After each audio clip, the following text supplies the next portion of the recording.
En 1692, à Salem, dans le Massachusetts, le révérend Samuel Parris se retrouve dans une situation bien inconfortable.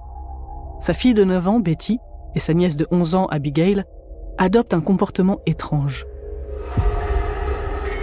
D'ordinaire si sages, et pas du genre à faire des vagues, les 2 fillettes semblent soudain incapables de passer une seule journée sans perturber la routine de ceux qui les entourent. Sans aucune raison apparente, elles se mettent à convulser, à émettre des bruits étranges, à aboyer, à ramper sous les meubles ou encore à se contorsionner dans tous les sens. Les 2 jeunes filles sont examinées par un médecin qui affirme n'avoir jamais rien vu de similaire. Ce ne sont pas des crises d'épilepsie, et il est incapable d'expliquer ce qui pousse ces enfants à se comporter de la sorte. Et bientôt, le mal se propage. D'autres jeunes filles du village se mettent à adopter le même comportement. C'est une véritable épidémie, et tout le monde est terrifié. Les proches des petites filles les interrogent et les supplient de donner une explication à leur comportement, de dire ce qui l'a déclenché, de donner ne serait-ce qu'un petit indice qui pourrait les aider à résoudre cette situation.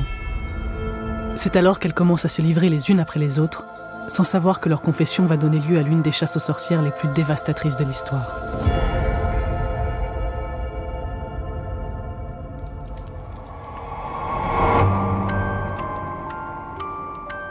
Je suis Taous Merakchi. Vous écoutez Feu de camp saison 4, le podcast énergie qui vous transporte dans des histoires paranormales et non élucidées.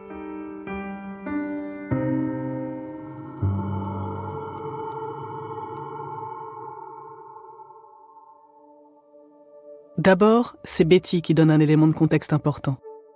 Elle avoue, non sans regret et culpabilité, qu'elle a joué à lire l'avenir avec sa cousine Abigail dans l'espoir d'obtenir des réponses sur sa future situation maritale.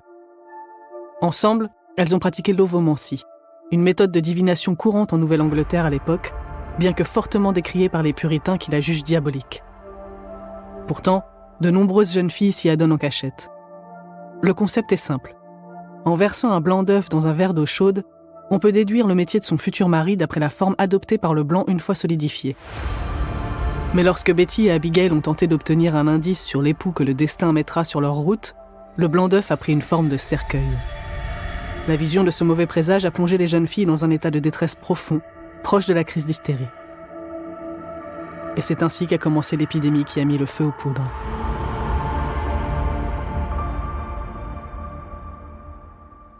Mais c'est une voisine de 12 ans, Ann Putnam Jr., qui met en route la terrible machine qui sera fatale à tant de gens. Alors qu'elle est interrogée au même titre que les autres jeunes filles du village, elle donne 3 noms. Sarah Good, Sarah Osborne et Tituba. Selon elle, ces 3 femmes ont vendu leur âme au diable et se donnent régulièrement rendez-vous la nuit pour danser nues autour du feu et corrompre les âmes des jeunes filles du village. Ce témoignage glace le sang des personnes dont les enfants sont touchés par l'épidémie. Pour eux, il n'y a plus aucun doute. Le diable est entré dans Salem par l'intermédiaire de ces 3 femmes et elles doivent répondre de leurs crimes. En quelques jours, ils parviennent à les faire arrêter. Et il n'y a pas grand monde pour s'offusquer de ces arrestations, ni pour défendre les accusés. Elles font toutes les 3 des coupables idéales. Sarah Good n'est pas très appréciée au village. Elle est grossière et a un mauvais caractère. Et puis, elle fait régulièrement la manche. Sarah Osborne, elle, n'a pas de problème d'argent, mais sa fortune ne la rend pas populaire pour autant. Il faut dire qu'elle l'a obtenue de façon frauduleuse. À la mort de son mari, elle a refusé de céder leur héritage au fils du défunt, malgré ce que dit la loi. Elle a ensuite épousé un ancien esclave irlandais, avec qui elle profite allègrement de cet héritage détourné. Résultat, elle n'a pas beaucoup d'alliés autour d'elle. La dernière accusée, Tituba, est une esclave que le révérend Harris a ramenée de la Barbade et qui travaille pour sa famille. Et si les 2 Sarah nient les faits qui leur sont reprochés, Tituba, elle, confirme qu'elles sont bien impliquées et raconte tout ce qu'elles ont fait de diabolique ensemble. Elle va plus loin encore en affirmant qu'il y a d'autres sorcières et sorciers à Salem qui n'ont pas encore été arrêtés. Avant de poursuivre, même si vous vous en doutiez, il est important de rappeler que ces témoignages ont été obtenus non seulement sous la pression et l'intimidation avec moult menaces à la clé, mais surtout sous la torture. Et quand on est accusé d'un crime à l'époque, le meilleur moyen de s'en sortir n'est pas de crier son innocence, mais de tout avouer et surtout de révéler la présence d'autres coupables pour se faire oublier. Le statut social de Tituba et son ethnicité qui fait encore débat aujourd'hui, donc je me contenterai de préciser qu'elle n'était pas blanche et que ça a largement suffi à justifier un bon nombre des sévices qu'elle a subis, ne lui garantissent aucune protection. Elle sait qu'elle est foutue. Si elle se débat, ce sera pire. Alors, après avoir initialement nié sa culpabilité, elle change de technique et avoue tout, jetant un maximum de monde sous le bus au passage. Sa stratégie est simple. Si elle parvient à convaincre ses accusateurs qu'elle peut leur être utile pour éradiquer la menace des sorcières, alors sa vie sera peut-être épargnée. En réalité, elle a révélé plus tard, après avoir été libérée, et rachetée par quelqu'un d'autre, une liberté toute relative donc, que le révérend Samuel Parris l'avait sauvagement battue pour la convaincre d'avouer, et que tout ce qu'elle a raconté ensuite lui avait été soufflé par son bourreau. Mais pour les habitants de Salem, c'est un cauchemar qui se réalise. Les propos de Tituba donnent vie à toutes leurs plus grandes angoisses et les convainc définitivement de la présence de Satan parmi eux. Lors de son procès, elle raconte comment tout a commencé. Oui, le diable s'est présenté à elle, et oui, elle a accepté de signer son livre maléfique avec son sang, pour sceller leur union. Mais elle avait une bonne raison de le faire. Les instructions du malin étaient très claires. Soit elle acceptait de le servir et de faire du mal aux enfants du village, soit il la tuait. Et pour adoucir le marché, il lui a même promis de la couvrir de richesses si elle parvenait à le servir pendant 6 ans. À chaque question qu'on lui pose, Tituba a une réponse rapide et détaillée. En revanche, elle est incapable de donner l'identité exacte des autres sorcières ayant écrit leur nom dans le livre de Satan. Elle sait qu'elles existent, mais elle ne sait pas qui elles sont. Cette simple information suffit à justifier toutes les arrestations et les condamnations qui viennent ensuite. Les détails qu'elle parvient à donner fascinent et terrorisent les foules. Elle raconte notamment qu'elle se déplace en volant sur de longs bâtons la nuit et qu'elle a poussé les jeunes Betty et Abigail à en faire de même. Bien qu'elle admette avoir fait du mal aux fillettes et les avoir pincées dans leur sommeil pour les tourmenter, elle confesse néanmoins en être profondément désolée. Elle a beaucoup d'affection pour Betty, avec qui elle passe le plus clair de son temps à la maison et dont elle s'occupe depuis sa plus tendre enfance, et elle aurait préféré ne jamais être forcée de lui causer du tort. Mais on ne marchande pas avec le diable. C'était ça, ou la mort. Depuis les premières arrestations, le village constate que l'état de la majorité des filles atteintes de cet étrange mal s'améliore. Mais ce n'est pas le cas de toutes. Ann Putnam Jr. continue à présenter des symptômes graves, et lorsqu'elle est à nouveau interrogée, elle accuse 3 autres personnes. Martha Corey, Elizabeth Proctor et Dorothy Good, qui n'est autre que la fille de Sarah Good, alors âgée de 4 ans.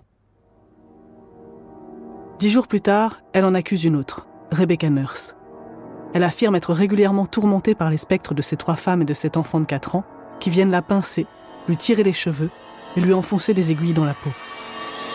Et lors des procès, les filles sont toutes présentes et se manifestent pour enfoncer le clou. Elles hurlent d'autres accusations, se mettent à convulser, à saigner, à pleurer. Parfois, elles se mettent à mimer tous les faits et gestes de l'accusée. Si celle-ci bouge le pied gauche, les filles bougent tout le pied gauche en même temps.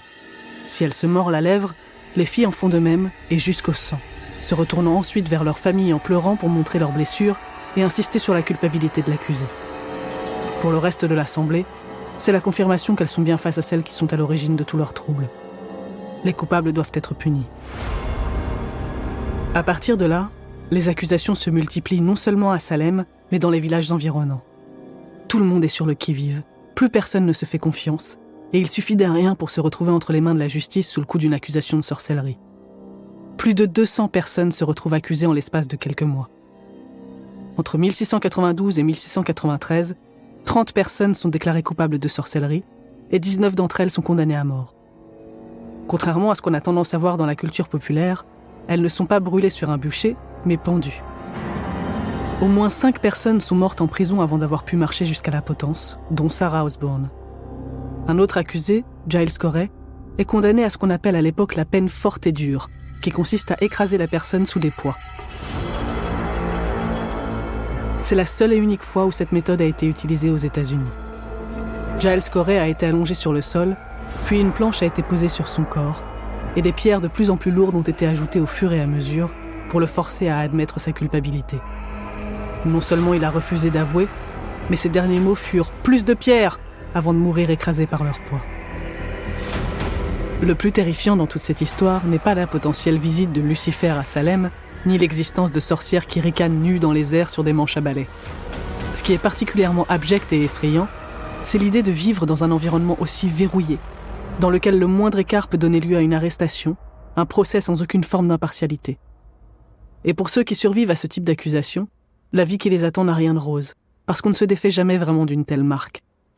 Et si les premières accusées étaient tout simplement des femmes qui ne collaient pas à l'image de ce que devait être une bonne femme docile et pieuse à l'époque, le filet s'est élargi par la suite, et il suffisait de pas grand-chose pour se retrouver sur le banc des accusés. Une querelle entre voisins, un acte un poil immoral, selon des critères extrêmement sévères, une insubordination quelconque et hop, terminé, au cachot. Bien sûr que de notre point de vue, c'est séduisant d'imaginer qu'il y avait effectivement des congrégations de femmes qui se retrouvaient dans les bois la nuit pour faire un grand feu de joie, psalmodier, danser nues et jeter des sorts à tout le voisinage. Mais le prix de ce fantasme est bien trop cher payé.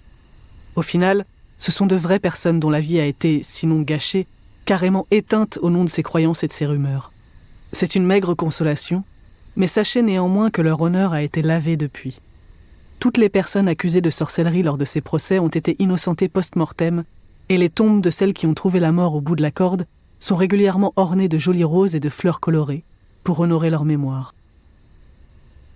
Aujourd'hui, on ne sait toujours pas vraiment ce qui a causé un tel déferlement, ni ce qui était réellement à l'origine de l'état de toutes les fillettes du village qui ont présenté de réels symptômes. Ce qu'on sait, c'est qu'au moins une d'entre elles est revenue sur ses propos. 14 ans après les faits, en 1706, Ann Putnam Jr. a avoué qu'elle avait absolument tout inventé.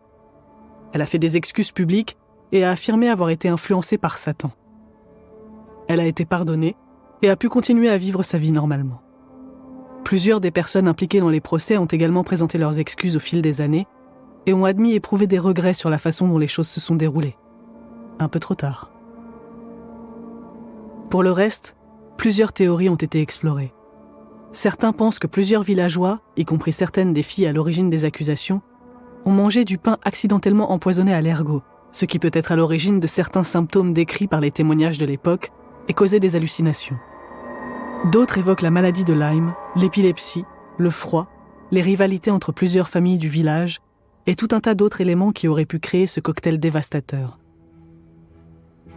Ajoutons à ça une bonne dose de misogynie, d'obscurantisme et de puritanisme, ainsi que le contexte socio-économique de l'époque et les guerres contre les natifs américains qui faisaient rage dans les environs, et vous obtenez tous les éléments nécessaires à l'explosion d'une paranoïa généralisée. Tout ça sans qu'il n'y ait besoin de rajouter de la vraie sorcellerie là-dedans. La réalité se suffit bien à elle-même. Et puis, quand bien même c'eût été le cas, quand bien même il y aurait vraiment eu des sorcières dotées de pouvoirs magiques à Salem, c'est pas une raison. Ça ne justifie pas tout ce bazar. On peut aussi très bien laisser les gens danser nus autour du feu en invoquant le malin tranquillement, non ? Mince à la fin. Bon allez, je vous laisse, j'ai quelque chose sur le feu.